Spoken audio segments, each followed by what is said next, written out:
क्या आपने कभी सोचा है कि एक सरकारी गिनती पूरे भारत की राजनीति पलट सकती है? कोई हथियार नहीं, कोई युद्ध नहीं, सिर्फ एक सर्वे। लेकिन यही सर्वे 2029 का चुनाव जिताएगा या हराएगा। इसका नाम है जाति जनगणना और आज हर पार्टी इससे डरी हुई है। आइए जानते हैं क्यों। 1931 भारत की आखिरी जाति जनगणना। अंग्रेजों ने हर भारतीय की जाति गिनी थी, हर समुदाय की आबादी दर्ज की थी। लेकिन आज़ादी के बाद एक बहुत बड़ा फैसला हुआ। एससी और एसटी को छोड़कर किसी की जाति नहीं गिनी जाएगी। क्यों? क्योंकि डर था कि गिनती से देश बंटेगा। लेकिन जो आंखें बंद करके टाला गया, वो सच आज और भी बड़ा होकर सामने खड़ा है। आज भारत में ओबीसी की आबादी कितनी है कोई नहीं जानता। सरकार नहीं, सुप्रीम कोर्ट नहीं। 1980 में मंडल कमीशन ने अनुमान लगाया था कि ओबीसी 52% है। इसी अनुमान पर 27% आरक्षण दिया गया। लेकिन यह सिर्फ अनुमान था, कोई असली गिनती नहीं। और 45 साल बाद भी वही पुराना अनुमान चल रहा है। 2023 में नीतीश कुमार ने वो किया जो दशकों से कोई नहीं कर पाया। बिहार में जाति सर्वे हुआ और जब नतीजे आए तो पूरी दिल्ली हिल गई। बिहार में ओबीसी और पिछड़े वर्गों की कुल आबादी निकली 63% और सवर्णों की आबादी सिर्फ 15.5%। लेकिन सरकारी नौकरियों में हिस्सेदारी देखी तो तस्वीर बिल्कुल उलटी थी। जिनकी आबादी सबसे ज्यादा, उनका हिस्सा सबसे कम। यही आंकड़ा एक बम बन गया और इस बम की चिंगारी राहुल गांधी ने लगाई।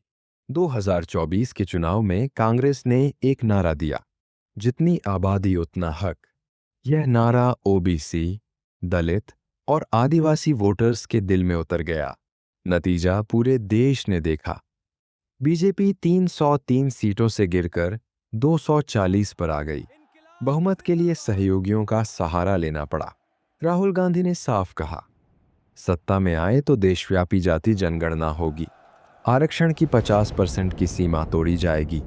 हर तबके को उसकी आबादी के हिसाब से हिस्सेदारी मिलेगी। लेकिन बीजेपी के लिए यह मुद्दा किसी दुःस्वप्न से कम नहीं। बीजेपी की पूरी ताकत हिंदू एकता पर टिकी है। उनका मॉडल था कि हिंदू एक है, सवर्ण हो, ओबीसी हो या दलित। लेकिन जाति जनगणना इस एकता की दीवार में दरार डाल देती है। अगर आंकड़े सामने आए तो ओबीसी नेता तुरंत मांग करेंगे, आरक्षण बढ़ाओ, टिकट बंटवारा बदलो, मंत्रिमंडल में हिस्सेदारी दो। और यह मांग बीजेपी के सवर्ण वोट बैंक को सीधी चुनौती देगी। लेकिन अब चुप रहना भी मुमकिन नहीं। बीजेपी के सबसे बड़े सहयोगी नीतीश कुमार और चंद्रबाबू नायडू दोनों जाति जनगणना का समर्थन कर चुके हैं और इन दोनों के बिना मोदी सरकार एक दिन भी नहीं चल सकती। यानी मोदी सरकार एक ऐसे जाल में फंस चुकी है जो उन्होंने नहीं बुना, लेकिन अब उससे निकलना आसान नहीं। 2029 में यही एक सवाल सबसे बड़ा होगा, जाति जनगणना होगी या नहीं। अगर हुई तो आरक्षण की पूरी व्यवस्था बदल जाएगी, नई जातियां आगे आएंगी, पुराने समीकरण टूटेंगे। और अगर नहीं हुई तो 63% आबादी का गुस्सा वोट बन जाएगा। दोनों रास्ते खतरनाक हैं और दोनों रास्ते 2029 का नतीजा तय करेंगे। भारत की राजनीति में जाति हमेशा से थी, लेकिन अब जाति गिनी जाएगी और जब गिनती होगी तो हिसाब भी होगा। वो हिसाब जो 1931 के बाद से रुका हुआ था। आपको क्या लगता है, जाति जनगणना भारत के लिए सही कदम है या गलत? कमेंट में जरूर बताइए। वीडियो पसंद आई तो लाइक करें, चैनल सब्सक्राइब करें। जय हिंद।